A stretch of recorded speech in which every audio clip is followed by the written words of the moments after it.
হাসিনা সে গণহত্যা করেছে। এখানে কোনো ক্ষমা নেই, গণহত্যার কোনো ক্ষমা হতে পারে না। সুতরাং ওই জায়গাটাতে আমাদের খুব শক্তভাবেই থাকতে হবে। মানবিক মূল্যবোধ, ন্যায় বিচার, এই বিষয়গুলি সবচেয়ে বেশি প্রাধান্য পাবে। আপনি চাল, ডাল, তেল, লবণের দাম বেশ বেড়ে গেছে। আমরা এখন, আমি রাজনীতিবিদদের বলবো, আমার ভাইদেরকে, এই বিষয়টা কিন্তু আপনারা কেউ কথা বলছেন না। বার্তা খুব পরিষ্কার যে তোমরা যারা আগের মতো সিন্ডিকেট করে টাকা লুট করে নিয়ে যেতে, সেখানে আমরা অবশ্যই প্রতিরোধ করে তুলব। বাজারের অবস্থা খুব ভালো না। আপনি চাল, ডাল, তেল, লবণের দাম বেশ বেড়ে গেছে। আমরা এখন, আমি রাজনীতিবিদদের বলবো, আমার ভাইদেরকে, এই বিষয়টা কিন্তু আপনারা কেউ কথা বলছেন না। আমার এটা নিয়েও একটু আমাদের কথা বলা উচিত। Not to embarrass the government, but to caution, একটু সাবধানতা দেওয়া ওই সমস্ত লোকজনদেরকে যারা এটাকে কেন্দ্র করে ফায়দা লুটতে চায়। সেখানে আমাদের একটু সচেতন হওয়ার প্রয়োজন আছে বলে আমি মনে করি। বার্তা খুব পরিষ্কার যে তোমরা যারা আগের মতো সিন্ডিকেট করে টাকা লুট করে নিয়ে যেতে, সেখানে আমরা অবশ্যই প্রতিরোধ করে তুলব। এক। দুই, কিছুক্ষণ আগে বলেছেন, কল্পনা করতে পারেন $17 বিলিয়ন লুট করে নিয়ে গেছে। আরেকটা ইনফরমেশন দিলেন যেটা প্রায় $90 বিলিয়ন মতো হয়ে যাচ্ছে। অর্থাৎ দেশকে একেবারে ফোকলা করে দিয়েছে, কিছু নেই। লুট করে আওয়ামী লীগের সরকার শেষ করে দিয়েছে। আরেকটা বিষয় কিন্তু খুব সতর্ক থাকা দরকার।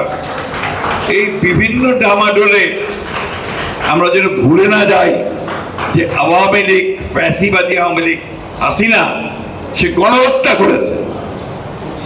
এখানে কোনো ক্ষমা নেই, গণহত্যার কোনো ক্ষমা হতে পারে না। সুতরাং ওই জায়গাটাতে আমাদের খুব শক্তভাবেই থাকতে হবে। আমরা বিশ্বাস করি এবং সেটা সম্ভব হয়েছে। আমরা দেখেছি যে আমাদের ছাত্ররা, আমাদের জনতা তার বুকের রক্ত দিয়ে হলেও তাদের অধিকারকে রক্ষা করে। এই কথাটা আমরা সবসময় বলতাম।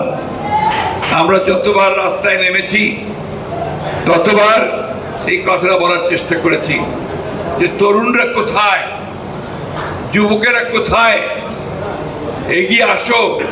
কারণ তোমরা এগিয়ে নিয়ে আসলে কোনো পরিবর্তন হবে না। এটা বলেছি যে কে আছো জোয়ান, হও আগুয়ান, হাকিছে ভবিষ্যৎ। তো অশেষ ধন্যবাদ, কৃতজ্ঞতা তাদের কাছে যে তারা এগিয়ে এসছে। আমরা সবাই মিলে এই ভয়াবহ দানবকে সরিয়ে দিতে সক্ষম হয়েছি।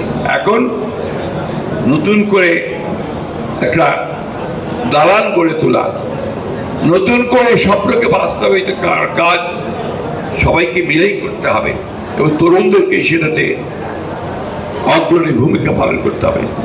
নতুন করে এই মুহূর্তে এমন কোনো সমস্যা তৈরি করা ঠিক হবে না যা আমাদের পুরো বিজয়ের অর্জনকে নস্যাৎ করে দেবে।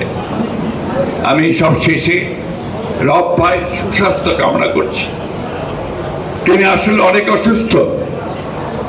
আমরা যারা মুক্তিযুদ্ধ করেছি আমরা তাকে জানি, তার সহকর্মীদের জানি, তার সহযোদ্ধাদের জানি, তার কমরেডদের জানি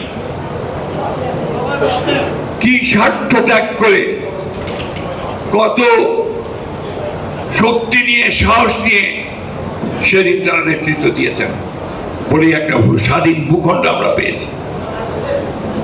এটা ভুলে গেলে চলবে না এবং তাদের মর্যাদা তাকে আমাদেরকে জাতিকেই দিতে হবে। দুর্ভাগ্য আমাদের যে আওয়ামী লীগ যখনই ক্ষমতা এসেছে এই সব মানুষকে যারা অবদান রেখেছেন তাদেরকে তারা অস্বীকার করেছে, কোনো স্বীকৃতি দেয়নি। কিন্তু জনগণ স্বীকৃতি দিয়েছে, দেশ স্বীকৃতি দিয়েছে, মানুষ স্বীকৃতি দিয়েছে। তাই আসুন আমরা সবাই ঐক্যবদ্ধ হই, আরো ঐক্যবদ্ধ হই এবং আমাদের যে লক্ষ্য, আমরা একটা সত্যিকার অর্থে গণতান্ত্রিক রাষ্ট্র, গণতান্ত্রিক সমাজ, সকলের সমান অধিকারের যে সমাজ, সেই সমাজ নির্মাণের জন্য অতি দ্রুত সামনের দিকে এগিয়ে যাব।